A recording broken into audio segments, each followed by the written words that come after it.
Okay, here we are. Today is day 10. Today's challenge is SOC alert triaging, Tinsel Triage. Couple disclaimers here. My normal go-to. First point is, I'm not a cybersecurity professional. I have no experience in or with cybersecurity, so you'll see me, a beginner, taking these challenges on like other beginners. So you might see me stop, look things up, research it, so on and so forth. Second thing, I'm definitely late to the party getting these done. My kiddo had the flu for about a week, and so I'm just now getting back to it. And the last thing here, on day 10, the task and challenge for this room actually had a ton of issues. I attempted it like 4 different times over a course of 6 hours or so, and it did not work. I tried again on 12/11, which would be day 11. Still, same issues, nothing worked. Day 12, they finally changed the process for how you perform the tasks or the challenges for this room, and still ran into a ton of issues. It was only until I think yesterday, which would have been 12/14, that I actually had success logging in and using some of the credentials for this room. But nonetheless, here we are. We're going to go ahead and record this walkthrough and see if we can actually get this done. Now, I will also say, based on my quick review, the walkthrough instructions and the process of the room, they do not align. And I have seen a few other videos, and I've seen a ton of people say that there's tons of bugs with this room. So I'm just going to go ahead and give that out front as well.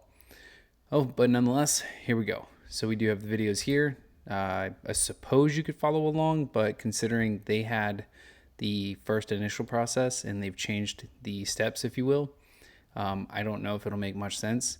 And as well, I've seen tons of people state that these walkthroughs don't correlate properly with the actual outline of the instructions here. So that's another little disclaimer, if you will. But we do have 5 tasks. We have introduction, alert triaging primer, environment review, investigation proper, and diving deeper into logs. Let's go ahead and start with task 1.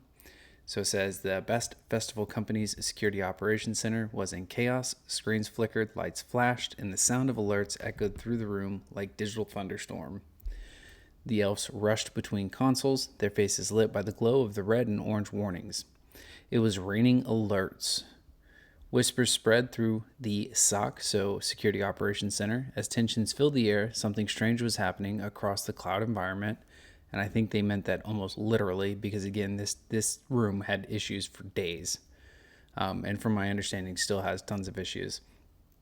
And the timing couldn't be worse. As the blizzard of alerts grew heavier, one name surfaced among the worried elves, which is the evil Easter bunnies.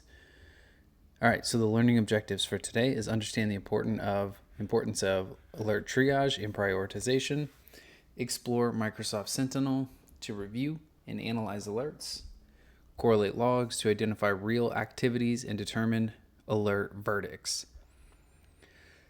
So before moving forward, we need to review the question and the connection card shown below. So connection card here, cloud plus credentials. Do I need to start the attack box? No. Do I need to start the VM? No. Split screen available? No. Direct link? Yes. And credentials to log in? Also yes. So initially you had like a join cloud lab button. And like I said, for 3 days, that did not work for me. Finally, on the 3rd day, they changed it to this process, but this process didn't even work on the 3rd day. It didn't work for me on the 4th day. It finally worked for me as of yesterday to use these logins, but I had to use I had to go through like 3 or 4 different ones before it actually worked. All right, so to get started, we're going to go to the Microsoft Azure portal. So we'll just click this. And you can see all the logins that I attempted to use. So I'm just going to use one of these, which let's do USR AOC 25 at TryHackMe. That's the one we're going to use. So USR AOC 25, this one. So this first one here, I think that's one of the first ones I had issues with. So we'll copy this. That was the username. This is going to be the pass key. We'll paste that. No thanks.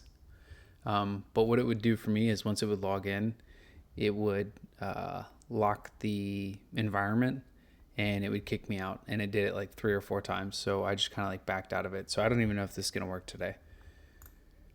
All right.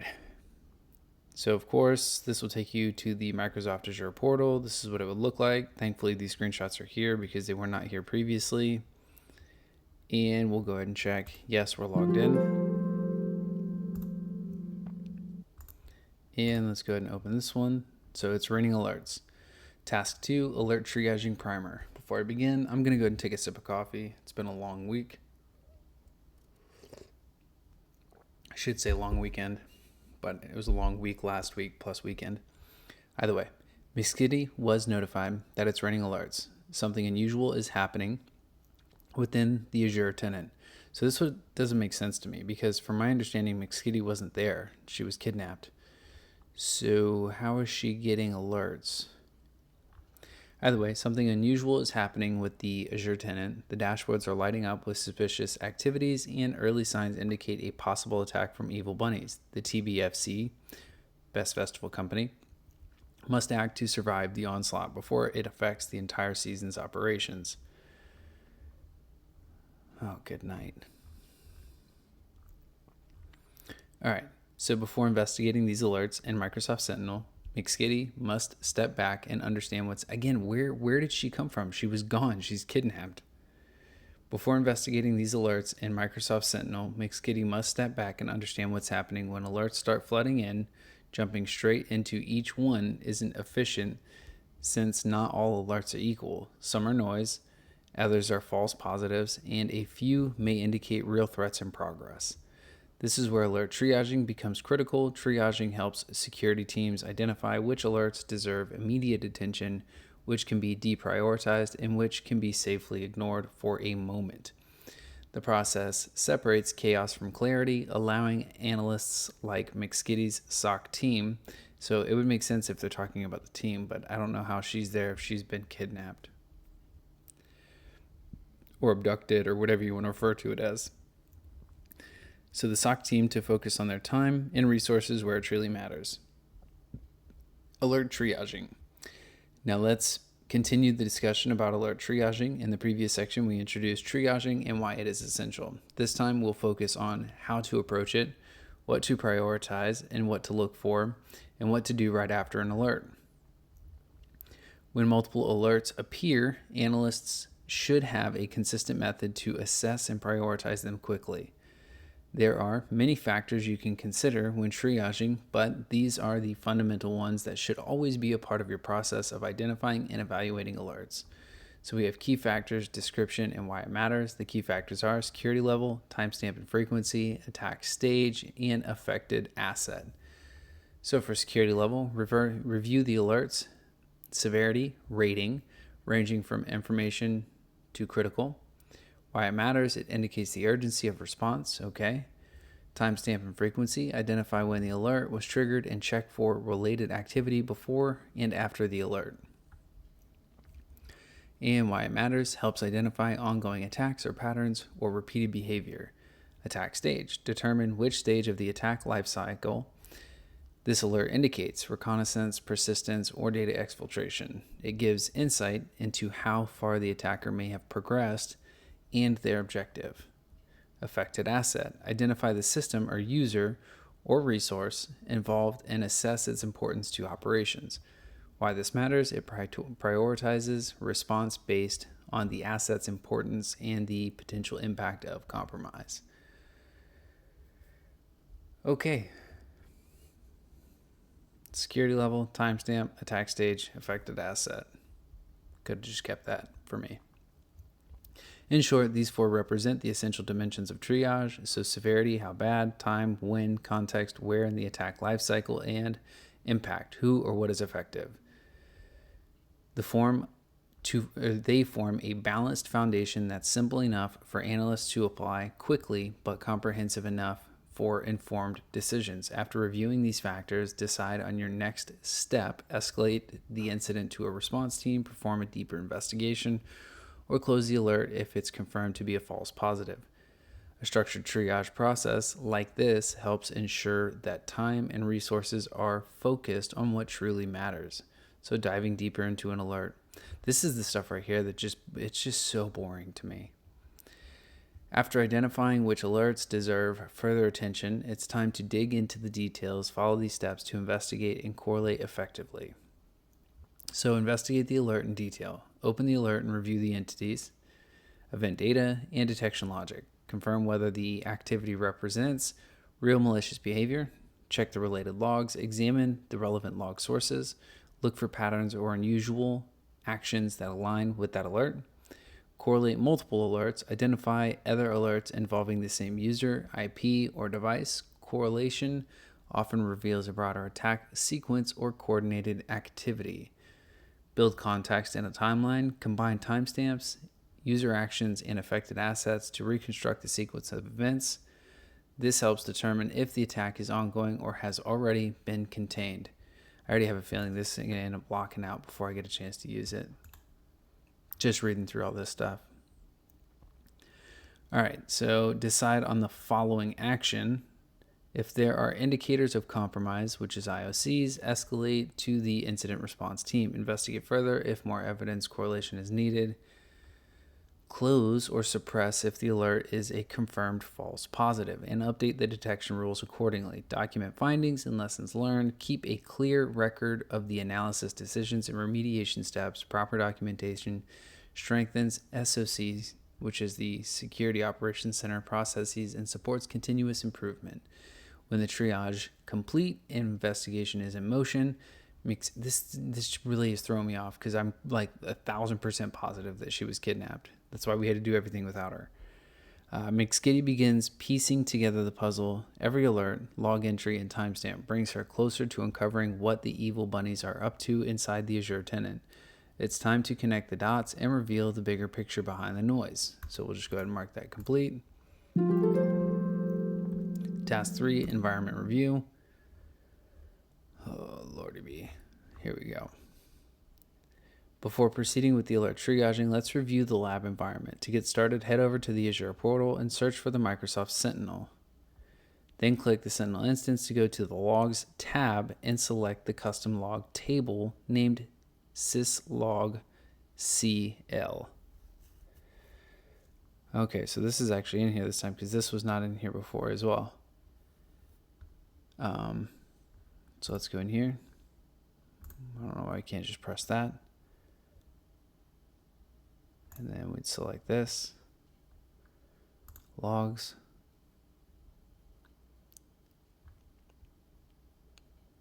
Syslog CL. I guess do we click run? I guess so. Even though ours doesn't look like this. So let's do run. Oh, look at that. No results found from the last 24 hours. Beautiful. So still issues. Kind of what I figured. Let's go back here. Why don't we do this? Back home. Do Microsoft. Oh, Sentinel, really?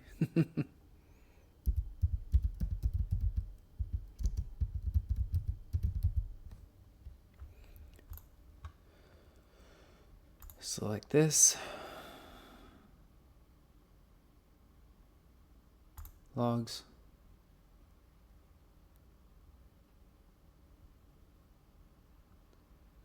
Oh. Now we don't even get that overview. Let's close this.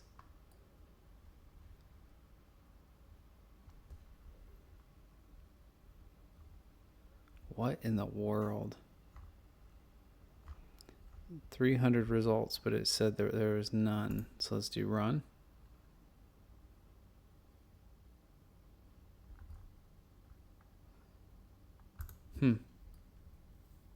After running the query, it says that we should get some information. We did not. So I guess let's try running it for 12/10. Because that's what I saw in the date there. Or let's refresh here real quick. Let's see if that helps. I doubt it. Nope, it did not help. Beautiful. Home. Sentinel. Select. logs. Let's see if we can find one for 1210. Oh, no, nothing in here for 1210. And now you see what I mean by this thing has continued issues.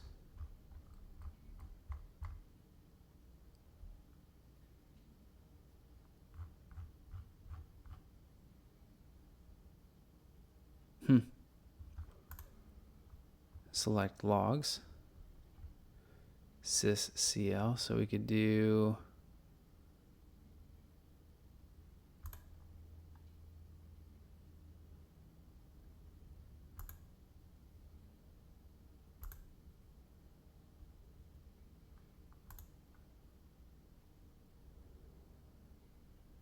click into tables, go to custom logs.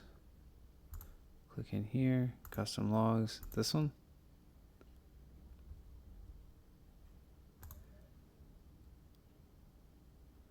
Runs a preview query, okay.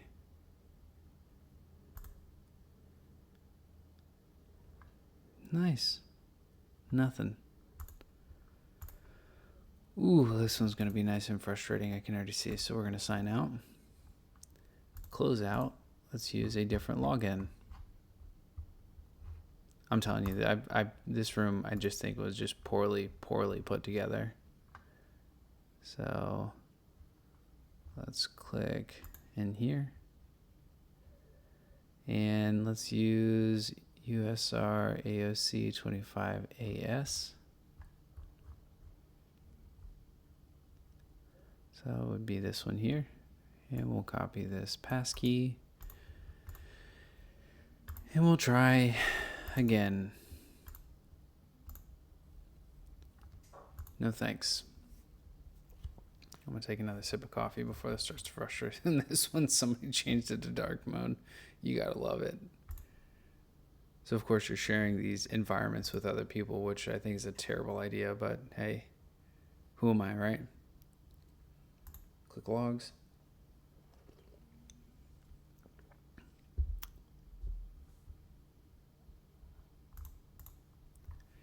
And let's close this one.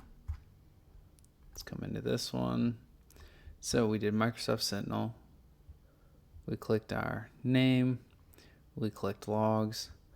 Let's go to the table.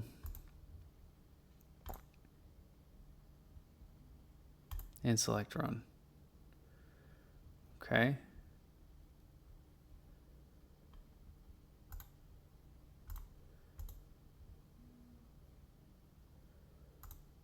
Let's try this again. I just flipped this from KQL mode to simple, so I don't know if that's going to do anything. No results found from the last 24 hours. Of course not. How about 7 days? Oh, there we go. We just got to change the time frame there. That'd be a great notation, wouldn't it? Now that we have reviewed the environment, let's proceed. This is going to be a joke. I can already see it. Task 4, investigation proper. So McSkitty goes triaging. How? She's not there. Now that we have learned about triaging, which we didn't, let's move on to the fun part, working inside the actual SOC environment for the TBFC hosted in Azure. This is where McSkitty will put her triage skills to the test in Microsoft Sentinel, a cloud-native SIEM, which is Security Information and Event Management System, so where we can review our alerts, which is SOAR, stands for Security, Orchestration, Automation, and Response. Sentinel collects data from various Azure services, applications, and connected sources to detect, investigate, and respond to threats in real time. Through Sentinel, McSkitty, she's not there, so I don't know how she can do it, can view and manage alerts, analyze incidents, and correlate activities across multiple logs. It provides visibility into what's happening within the Azure tenant and efficiently allows analysts to pivot from one alert to another. In the next part, we'll explore how McSkitty reviews alerts, drills into the evidence, and uses Sentinel's investigation tools to uncover the truth behind the Evil Bunny's attack.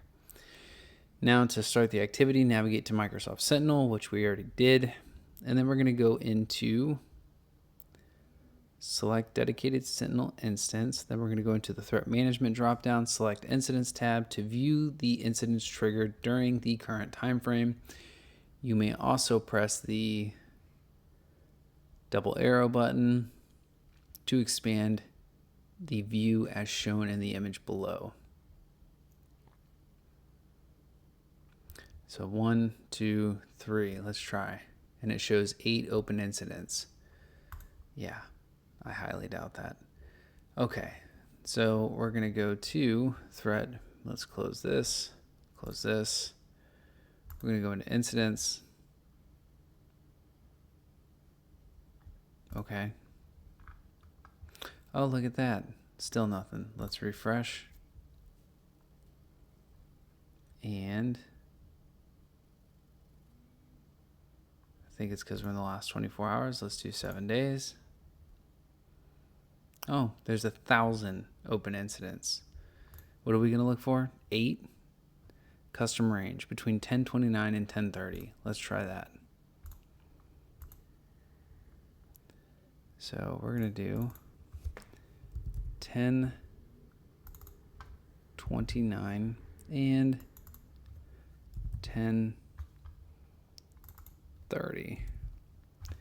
Does it show a time frame on there? Of course not. Why would it? So let's do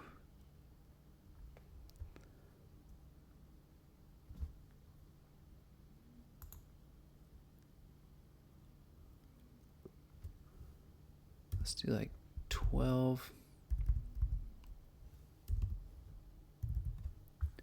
We'll do AM. And we'll do this one until like 11:59 p.m. and run that. See what we, oh look, no open incidents between 10:20. Beautiful stuff. Oh, this is going to be a blast. Okay, so that didn't work, putting the exact custom date range. Okay, let's just see what we get here. In the case the alerts do not appear, which they didn't, we have to refresh, which we did. Note 2, in case you see no incidents, ensure you have a custom date range for the incidents. Oh, look at that. So we'll do 1029 up to 1213. Custom date range, we'll do 1029. What was the time frame? 12 p.m.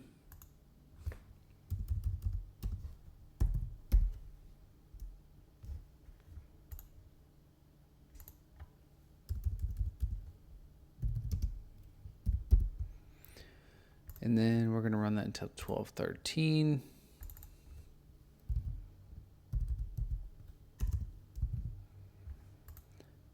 At 12 p.m. as well.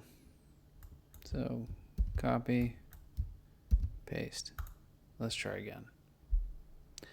Still didn't get 8. We still have 1,000 in between that date range. From the task images, there are 8 open incidents, 4 of high severity and 4 of medium severity. Nope, not for us. We have 1,000, and it looks like for high we have 620, medium 412. So that's not true. Since we focus on addressing the most critical threats, first we'll begin with the high severity. Hopefully we are not going through all these one by one. To begin the triage, we'll examine one high severity incident in detail: Linux priv-esc kernel module insertion alert. By clicking the alert, and the additional details appear on the right hand side. Yeah, we'll see.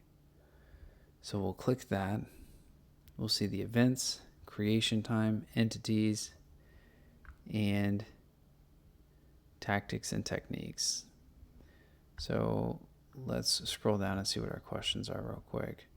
How many entities are affected by Linux priv-esc polkit exploit attempt alert? Wait. And then what's the next one? What is the severity of Linux priv-esc sudo shadow access alert? And how many accounts were added to the sudoers, however you want to pronounce that, group, and the Linux priv-esc user added to sudo group? Oh, lordy be. So we're going to just click on one of these here. See the shadow access. What do it want us to do? Module insertion, right? We'll examine this one here. So I'm going to copy that, come back here, and let's search. Oh, look, there's nothing.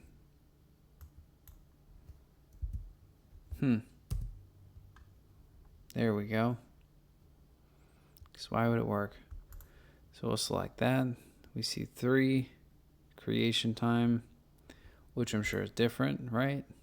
Oh, yep, 10:30. Ours is showing 12:15 or 12:11. 3 entities, okay. So upon checking the alert, as seen above in the image, the following details can be initially inferred. There are 3 events the alert was recently created on. There are 3 entities, and the alert is classified as privilege escalation tactic. We can go further by clicking the View Details button. In the new view, you can see that the addition of the details shown in the summary, we can also view the possible incident timeline and similar incidents. Okay, but why would it do that for this specific one if that's not even of any of the questions down here?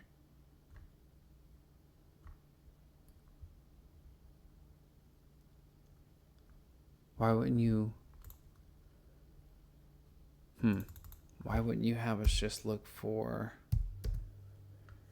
the one that we need to look for, like this one here? So we see 20 events, creation time, 10 entities, and privilege escalation is the tactic. What was our question? How many entities? 10, right? It's got to be 10. Nice. What is the severity of the Linux privesc sudo shadow access alert? Well, what's the severity here? Right there, we can see it's high. So high severity. How many accounts were added to the sudoers group in the Linux privesc user added to sudo group alert? I know I'm kind of skipping this part here, but I just don't understand why we're doing this for the Linux kernel module insertion if that's none of the questions at this current time. Is that for like the next part maybe? Kernel module installed? No. Oh, this thing is just giving me a headache already. Okay. Well, let's move on. Understanding related alerts. From the view above, you may notice that several alerts point to the same affected entities. This helps us understand the relationship and the possible sequence of events that impact the same host or user. See, yeah, like these these have nothing to do with the questions. Oof. When multiple alerts are linked, let me get another sip of coffee here. Tame my headache already. When multiple alerts are linked to a single entity, such as the same machine, user, or IP, it typically indicates that these detections are not isolated incidents, but somewhat different stages of the same intrusion. By analyzing which alerts share the same entities, we can start to trace the attack path from the initial access to privilege escalation and persistence. For example, if the same VM triggered the following alerts such as root SSH login, SUID discovery, and kernel module insertion, what does it suggest? The attacker gained access via SSH to the system initial access. SUID, the attacker looked for ways to escalate privileges, okay, and kernel module insertion. The attacker installed a malicious kernel module for persistence. At this stage, McSkitty has reviewed the high severity alerts identified and the affected entities and noticed that several detections are linked together. The initial triage allows her to prioritize which incidents need immediate attention and recognize when multiple alerts are actually part of a larger compromise. With this foundational understanding, which there was barely any, McSkitty is ready to move beyond the surface level triage and dive deeper into the underlying logs, which will be discussed in the next tasks. Oh my goodness. Okay, so let's try and find this one. User added to sudo group. Let me just copy that, since apparently copying the whole thing didn't work last time. So we're going to highlight, Control C that sucker, add this in, enter. Let's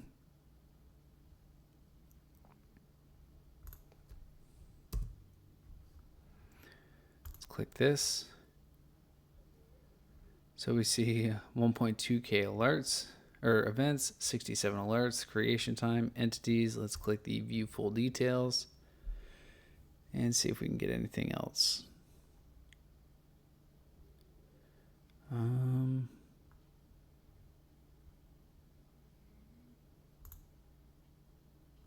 So the entities, what are we looking for again? Accounts. So we can see there's some hosts in here. Oh, and accounts. Okay, cool. So what we'll do is deselect all, select account, hit apply. 1, 2, 3, 4.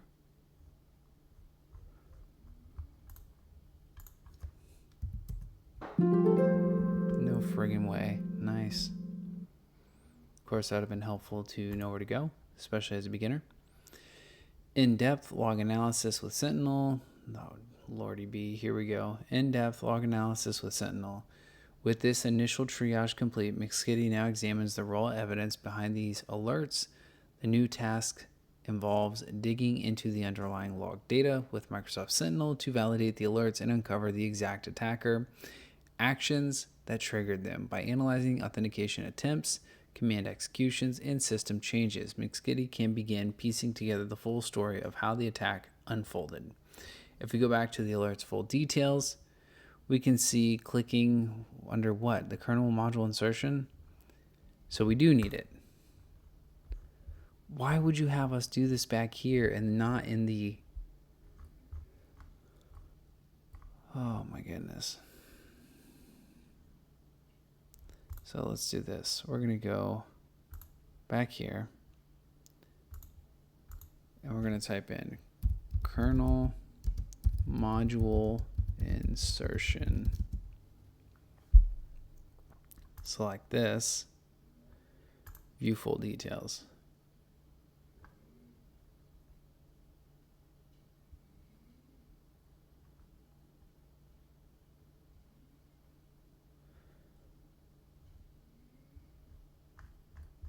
Okay, let's see if we can make any sense of what the hell is going on here. So now that we've learned about triaging, through Sentinel, McSkitty can view and manage alerts, analyze incidents, and correlate activities. All right, we were actually up here. Oh, I'm sorry. Task 5. There we go. In-depth log analysis with Sentinel. With the initial triage complete, McSkitty now examines the raw evidence behind these alerts. This is just really throwing me off. It had us use a totally different alert selection for questions that had no correlation to it whatsoever. Then we got to go back and use the same one that it gave us into task 4 to start task 5.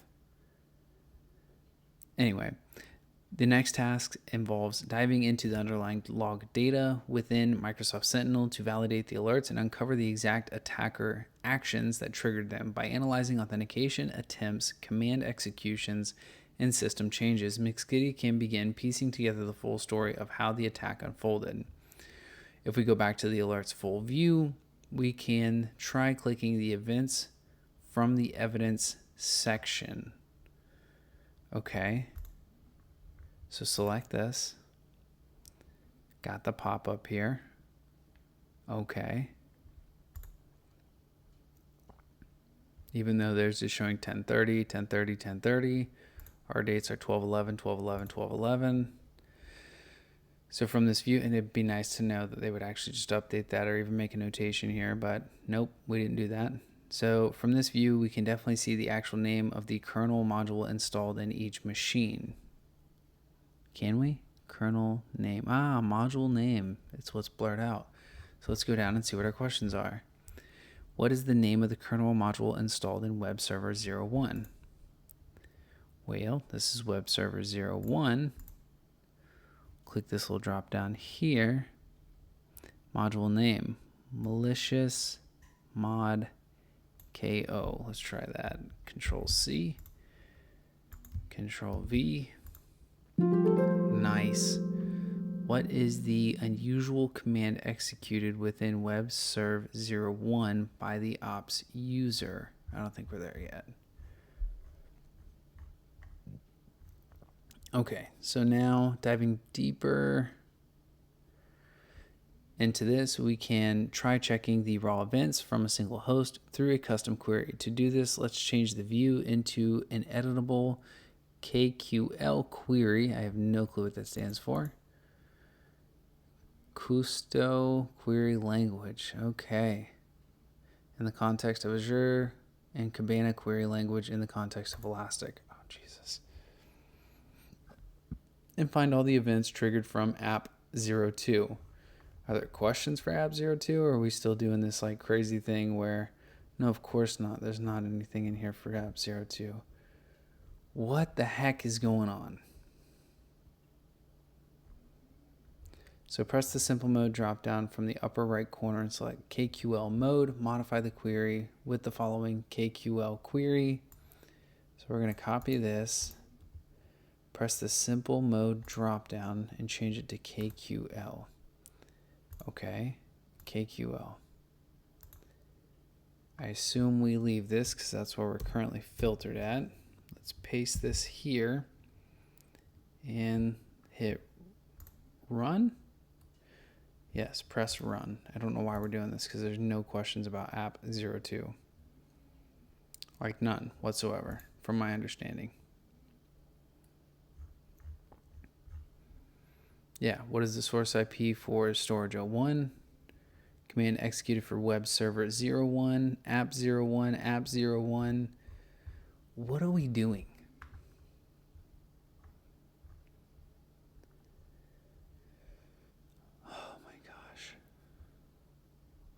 Press run.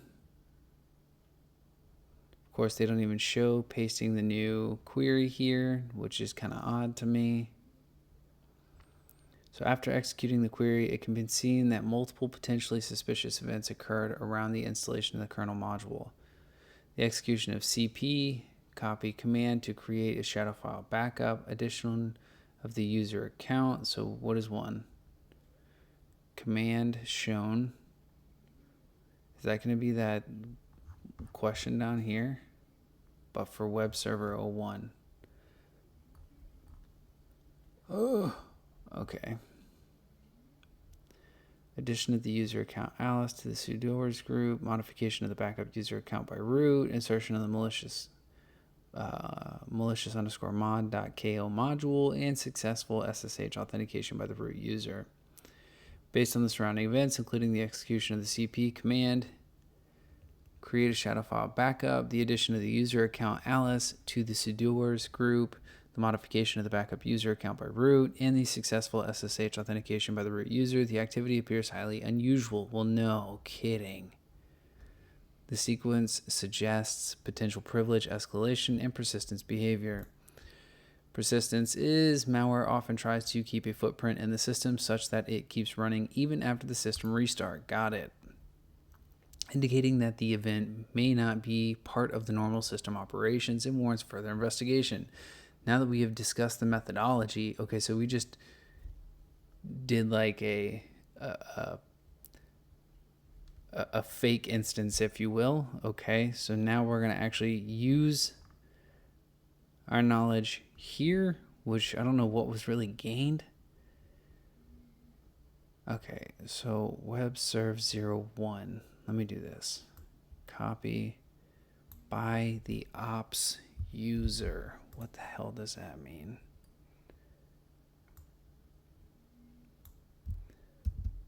Web serve 01.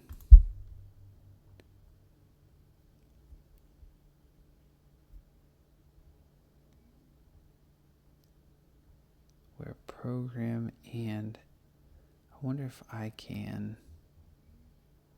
I'll copy this first and then we'll see. Let's run. So by the ops user, where the heck do you see that at? I see a command. I see the user root. See the user root. User root.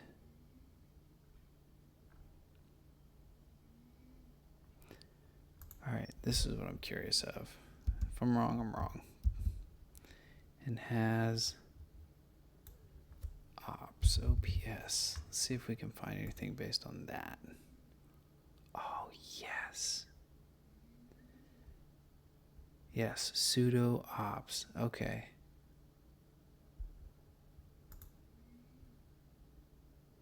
Command. Let's copy all this. Control C. And wishful thinking. No flipping way.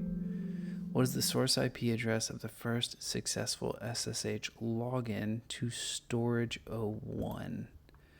Okay, so I'm wondering now if I can change this to storage and change this to SSH. Fingers crossed. Nothing. Storage 01, right? Storage. Did I spell it wrong? Let's remove this. Control X. Back that up. And SSH right here. SSHD on storage 01 accepted password. So let's try and copy that. I don't know if that's going to work. Control C. Maybe? No way. What is the external source IP that successfully logged in as root to app 01? Logged in as root app 01. APP run. So logged in as root, right? Successfully logged in as root from app 01. Logged in as root.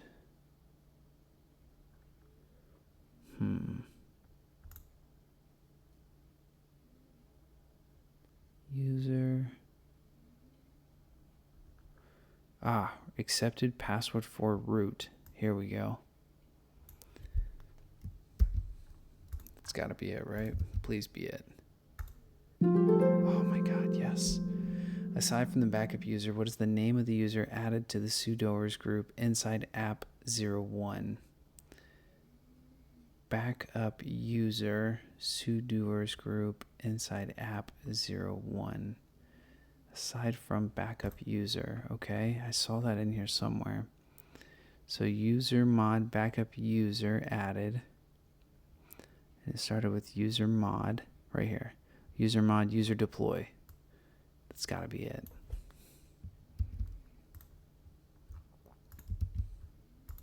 No way.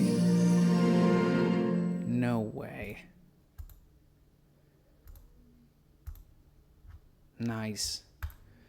Oh my goodness, that was nightmarish. So we're going to go ahead and sign out of that. Close that out. Goodbye. And I believe that is all 5. Yes, we are done with day 10. Nightmare. All right, that's it for this one.